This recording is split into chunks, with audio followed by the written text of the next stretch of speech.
everybody is late, but we're all in the same boat, so it didn't make that much difference except for our conferees. First order of business, it looks like, is House Bill 2540. Well, first of all, is there a motion to approve the minutes from Tuesday, February 1st? Motion by Representative Polson. Is there a second? Representative Dodson. All in favor, say aye. Okay. Next order of business is we have a guest today to speak to us about the lottery in Kansas. Stephen Durrell, I'm sorry.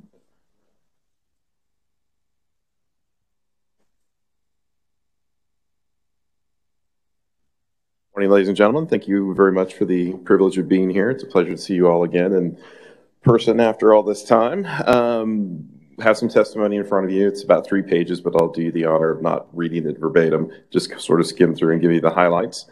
Things are doing very well at the lottery the last several years. Net sales for the traditional lottery in 2021 totaled about $326 million, as compared to $275-ish million in fiscal year 2020.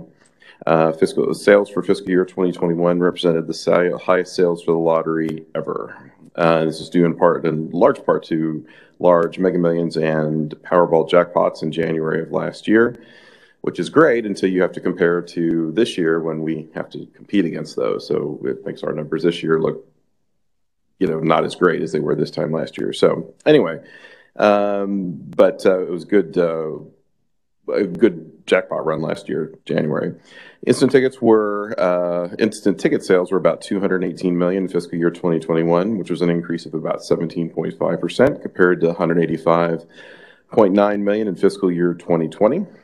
This has had a lot to do with our popularity of our games, such as game selection, or the coordinated advertising campaigns, and our sponsorship of different in-state and out-of-state sporting events and sporting teams. That was something that was very popular with our players.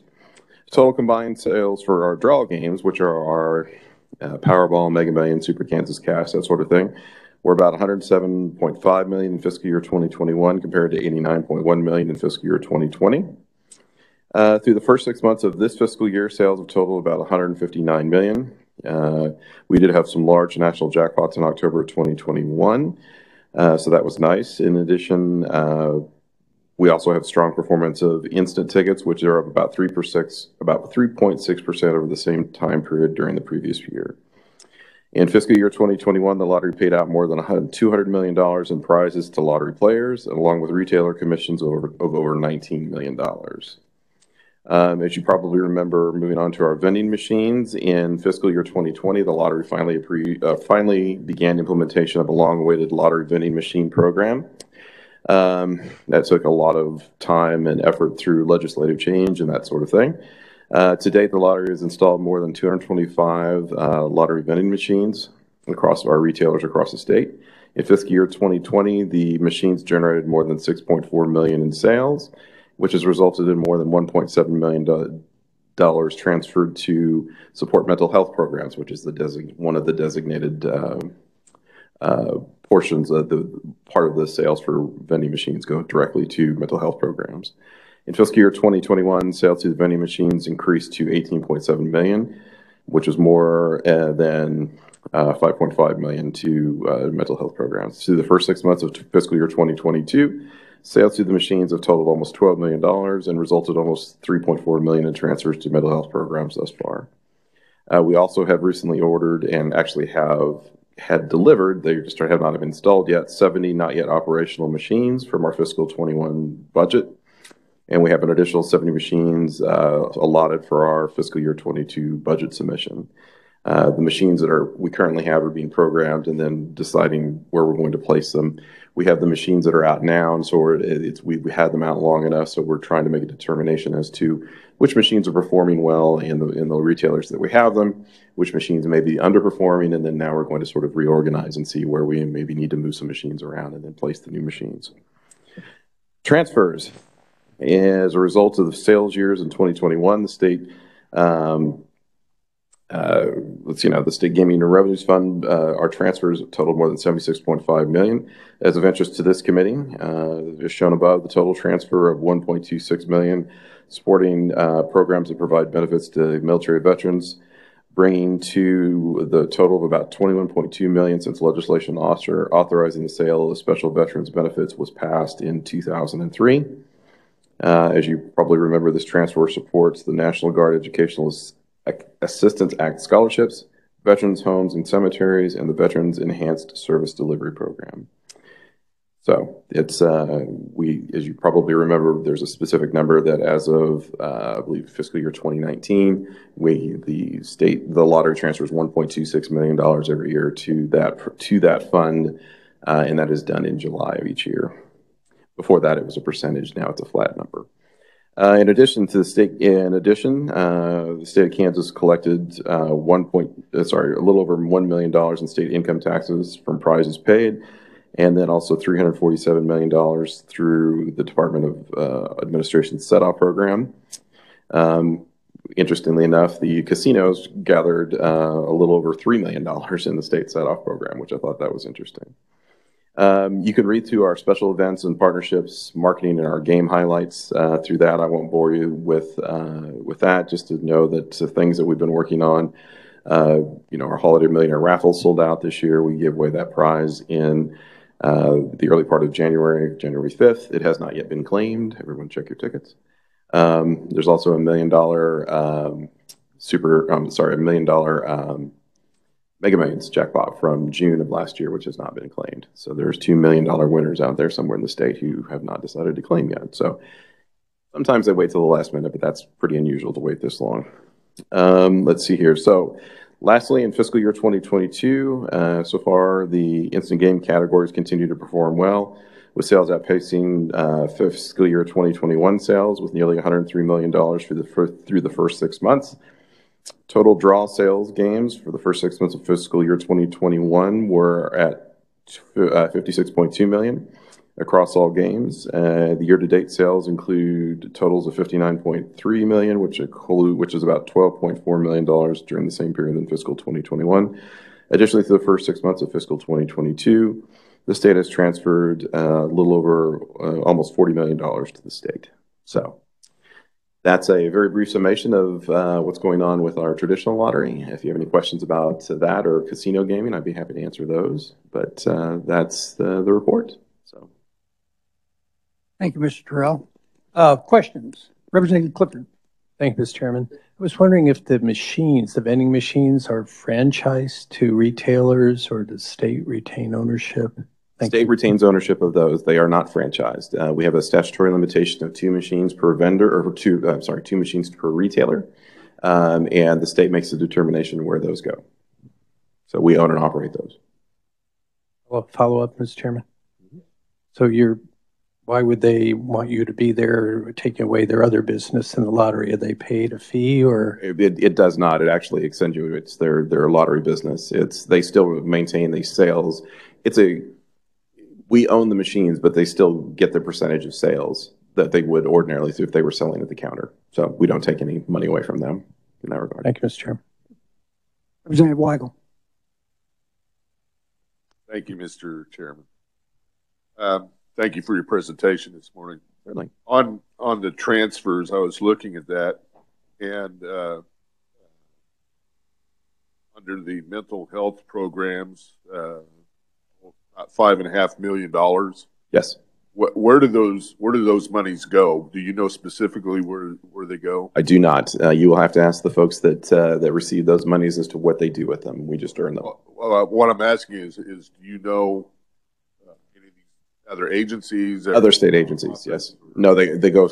It's strictly state agencies. It's like Department of family services and those sorts of things. So. Okay, so you don't know whether or not any of the mental health programs that are being funded are going to veterans organizations for, say, suicide prevention or things like that? I do not believe they are, but I am not positive. I don't want to testify that I know that. Most of that is for any number of different things. I don't know. Frankly, it's not our department. We earn it, they burn it. That's our motto. Do you know who we could contact? I'm sure staff does. Staff can figure out who it is that would specifically know. Sure. Okay, thank you. Thank you, Mr. Chairman. Other questions? Okay, the chair has a question, if you don't mind. Of course. You mentioned tickets that are pulled that are not claimed and are sitting out there. How long do you hold those, and where does the money go if nobody ever claims it? By statute, the monies go back to the Unclaimed Prize Fund, so that essentially they just go back into prizes for future prizes. The state doesn't claim it, that goes into future prizes for players. It depends on the game. Some games have 6 months to claim after the end of game, like some of our instant games, but Powerball and Mega Millions and those type of games have a year. So there is a time limit. Yes, there's a time limit. It just sort of is, we can't have an unfunded or an unclaimed liability out there just forever. So I understand. Yeah. Representative French. Mr. Chairman, I'm a big supporter of the lottery, play every chance I get, but I know this committee is more interested in how it supports the military. You didn't mention the fact that a certain amount of the lottery funds do go to military organizations. They do, yes. 1.26 million goes every July to several different military organizations. Yes, sir.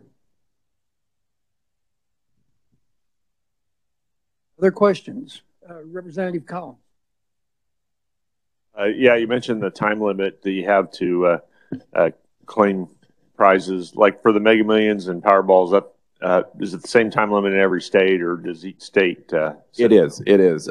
Some states have different rules for their instant games, the stuff that they control internally. For example, Powerball is run by what's called the Multi-State Lottery Association, and which is basically a conglomeration of different lotteries that have come together to create the Powerball game.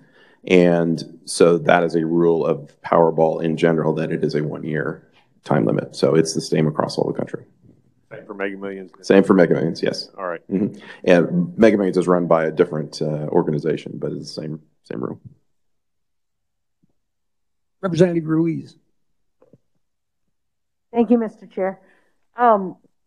Is the scratch-off tickets that specifically has veterans on it, are those only a certain part of the year, or are those there all the time? We do have, truly it's been interesting with our veterans tickets. One of the things that we've discovered over the years is that, and I think that's one of the reasons why there was legislation changed in the last several years about specifically the veterans tickets. You would think that they would be one of our most popular sales things, but they're not. I think that players that play the lottery regularly view the odds on winning on a veterans ticket as lower for some reason, because they think it goes directly to lottery or to military selected organizations or funds, which is not true. They're the same sort of standard as any other ticket, but it just sort of depends on the time of year. We do have it even got so bad at some point we stopped advertising that it was a militarily or veteran related ticket because they would do so poorly. And so we now do sometimes put that back on the ticket depending on the ticket. But it just sort of depends on the year, really. We experiment to try and get that out there and see if it becomes any more popular. But customers want what they want, so. Thank you. Thank you, Mr. Chair. Further questions? Seeing none. Thank you, Mr. Durrell. Very informative and we're glad it's going as well as it is. Yes, thank you, Mr. Chair. I appreciate your time. If you'll forgive me, there's an appropriations committee meeting downstairs for our budget that I probably need to get down to. So, My minority leader here just rubbed me and said he's got a final question. oh, of course. No, it's not a question. It's just for the staff here. Research, if you could check on that on Buddies Go that are for mental health. If any of that is being sent for veterans programs for like suicide. I would also suggest that there is a problem gaming and addictions fund that the casinos contribute to that has some overlay with, obviously there are some veterans that do have addiction issues, and sometimes there's more than one area that you might want to look at. There's the problem gaming and addictions fund, which both the lottery and the casinos contribute to. So mental health programs, problem gaming and addictions fund, and that should cover everybody, I hope. So. All right. Thank you. Thank you, Mr. Anything else from the committee?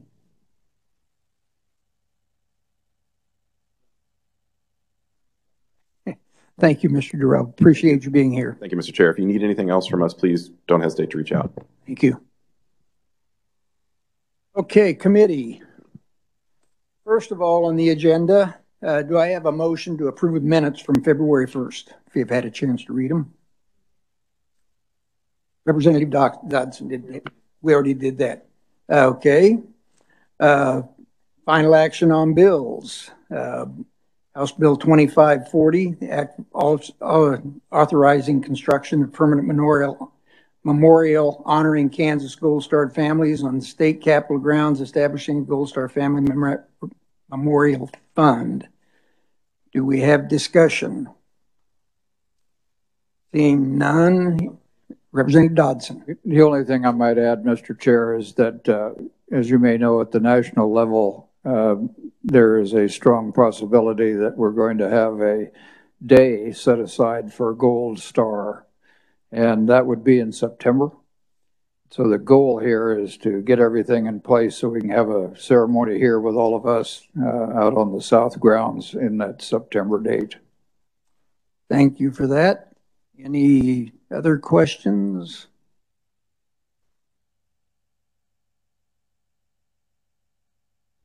Okay.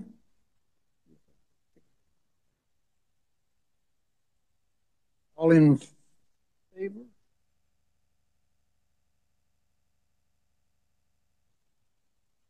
Yep, we're looking for a motion to pass this bill out.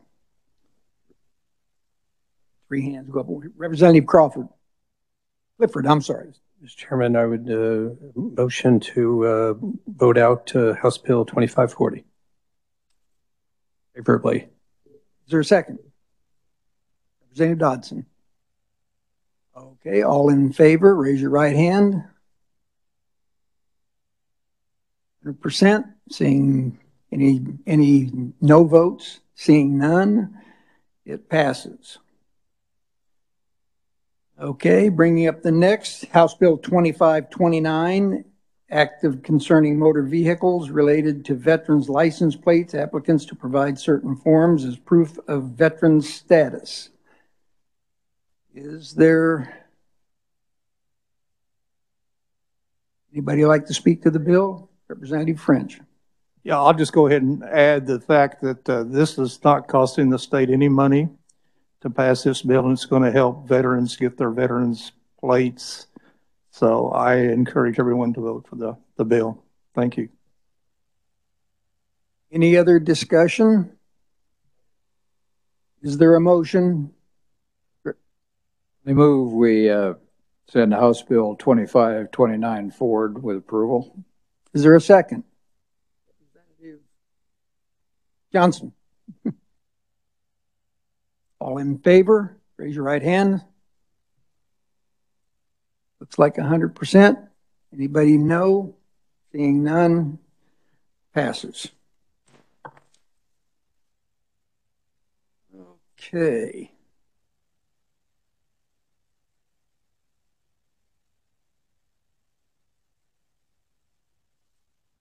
Is there Any other issues that the committee would like to bring up at this time? If not, do we have a motion to adjourn? Moved. Representative Dodson, second. Representative Proctor. All in favor, say aye. Aye. We are adjourned.